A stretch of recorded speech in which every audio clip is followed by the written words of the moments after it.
My first guest tonight is one of the stars of Law & Order Special Victims Unit. He's also one of hip-hop's most influential artists. His latest CD is Gangsta Rap. Please welcome Ice-T.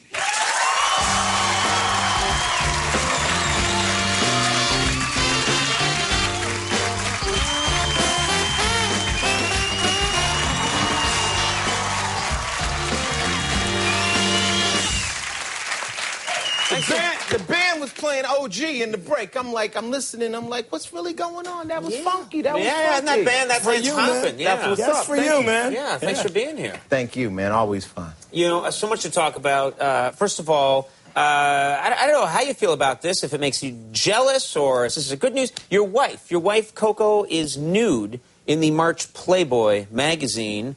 And it was the shots were all done here in New York City. Right on the street. On the street. This isn't in a studio. She went out on the street. She shot everywhere. She shot on the subway. It was sexy. Yeah. It was real sexy. It was, Yeah. This month is out right now. For the price of like a token. Some people got a great ride. Yeah. Here's the picture, actually. This is Coco on the, we digitally enhanced, but... I can still see some good stuff. All right, now hold on there. How do you even do a shot like that? I mean, how did that work? Did you ask the transit authority? No, actually what happened is they did a lot of different shots, different places in New York City, and then we just she put the trench coat on, it was supposed to have been a flasher shot, and we went down onto one of the subway platforms with a small crew, about 4 or 5 people, and they just started taking the pictures every chance they could. And people were trying to look and see what was really going on. And when we actually shot that, we were on the car. There were people in the front of the car, and they were just still in the shots. And it was funny because the conductor, the engineer actually stopped the train at one point. Right, because he knew something was going on. Did he come back and try and throw you off? No, he came back and he said, what's going on here? What's going on here? Like that. And so I gave Coco the signal, and she showed him what was going on, and he drove the train. We continue. Yeah. He said, okay, all right, and drove the train. Well, I see all's in order here. Yeah, it was fun. Very nice. Now, tell me, I'm curious, when you first met Coco, you've been together a while, when you first met Coco, was it love at first sight? Well, she's gorgeous. When I met her, of course, I was impressed, but I was like, it can't work. Right. You get on this side of it and you say, okay, well, this isn't going to work. But I think, a relationship's like a tennis match. I mean, you hit the ball over and you hope that person returns what you're sending. And it was just happening, and it was very, very cool. And at the end of the day, we're very similar. We're very similar. It may not seem like it, but I think, love isn't looking somebody in the eyes, it's looking out in the same direction. And we're very similar. We're both really driven people. Right. And it works. She's been here at the show many times. She's physically stunning. Did you notice when you first met her? What did you notice first about her? When I was introduced to her, we were on a movie set, and I was in a bad mood, and my boy seen her and said, hey, I'm going to introduce you to Ice. I don't like being introduced to females because then I got to act like I like them. I feel obligated to be nice now. I'm like, damn. So I'm like, I don't want to be introduced. And I turned around. She was standing right in front of me. And first thing, honestly, I saw her teeth. And her teeth are perfect. Then I saw her eyes. That's the first thing you noticed? Because she was this close to me. So I see. Then I saw her eyes, and her eyes are green. Then I seen her boobs. Because they're huge. Immediately. But then you went back to her teeth because they're just perfect. Now, I didn't go back to her teeth after then, Conan. I was locked in right there. But then my brain said, okay, well, she's gonna be skinny. You know what I'm saying? And a brother, man, we like some meat on our bones. So I was like looking at it like, okay, this can't be that good. And when she turned around, I was like, damn. I was like, damn. I'm like, okay.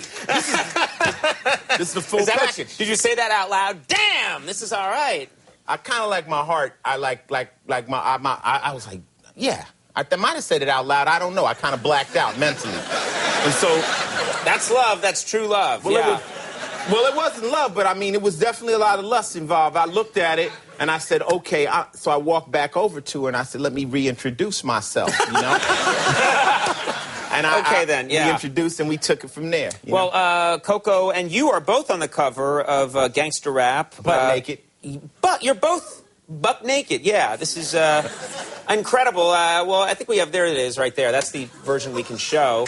Is this how you two sleep generally? Is this an actual representation of you guys? That's my bed. That's my bed. So you've just finished watching my show, you're tired, and you passed out completely naked. We had a photographer stand on our dresser because I've done so many different album covers, and you know the album's gangster rap, I'm hardcore rap, and I'm like, I see people standing in front of cars and doing all this stuff. You've seen the same thing over and over again, guys in front of mansions. Yeah, so I'm laying there and I'm looking at myself like, how much more fly can I get right now? You know what I'm saying? I mean, this is it. It's pretty cool. I'm happily married. I'm in the bed. I said, get somebody over here and take a picture of this right quick. And and there you are, yeah. He took the picture. And that's it. That's my room. Pretty nice. I'm liking it. You know, I want to ask you about something. Last time you were here, we were talking, and you're telling some story, and you mentioned Tupperware, and I asked you Tupperware, and you just sort of on the spur of the moment said, yeah, you said you love Tupperware. I said Tupperware's OG. Which is? Original. Original gangster. Well, original. Anything that's OG. The OG 501 jeans, the OG Chuck Taylor Converse, OG, something that's original, not a copy, you know? So you said Tupperware. You tried to tease me because I was at a Tupperware party, and I represented for Tupperware. I'm like, Tupperware is real ghetto. Tupperware bought me a lot of sneakers. My moms and people used to sell Tupperware in the hood. Sure. Rich people don't know about Tupperware because they don't eat leftovers. Real people know about Tupperware. They know about Tupperware. And you got out in front. You said you love Tupperware, and so Tupperware contacted you after the show. Is that right? Yes, sir. They contacted me and asked me would I like to have a Tupperware party. They threw another Tupperware party for me. I invited all my friends. Who did Ice-T invite to his Tupperware party? I'm curious. There were a lot of ballers up in there. I mean, Vince Carter from the Nets was there. All my rap friends showed up. I mean, there was quite a few people from Law and Order showed up. It was very fly. We were luxuriating in the cut, drinking champagne out of Tupperware glasses. I love it. That sounds like the coolest Tupperware party in the history of Tupperware parties. I mean, the thing of it is, Conan, you just got to keep it real. You know, certain things are real, and we all grew up with similar things. You know what I'm saying? So I think sometimes when you make it to this celebrity, people don't want to act like they did certain things. We all did the same things. You know, I was broke far longer than I've had money. So I know all about, you know, bad things. You know, and you know, people, it was funny though, because TMZ tried to say Ice-T was at a Tupperware party. What's next? Ice Cube making kids films, and we're like, yeah, he's done 3 of them, ass. Stop tripping. You know what I'm saying? It's like, I mean, you know, we do everything. Sure, yeah. Well, I love it. Next time you have a Tupperware party, I would like to go. Or am I not cool enough to go to your Tupperware party? That's, I think, what's clear now. I don't think I could get into your Tupperware party. Let me tell y'all something. Conan gets off trying to act like he's not cool, but he really is one of the biggest players in Hollywood. Everybody knows him. He's a very fly guy. And that's game. Yes. That's game.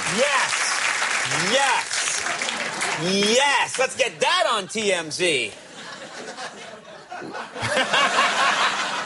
We ain't cool enough for TMZ, No, I don't think so, no.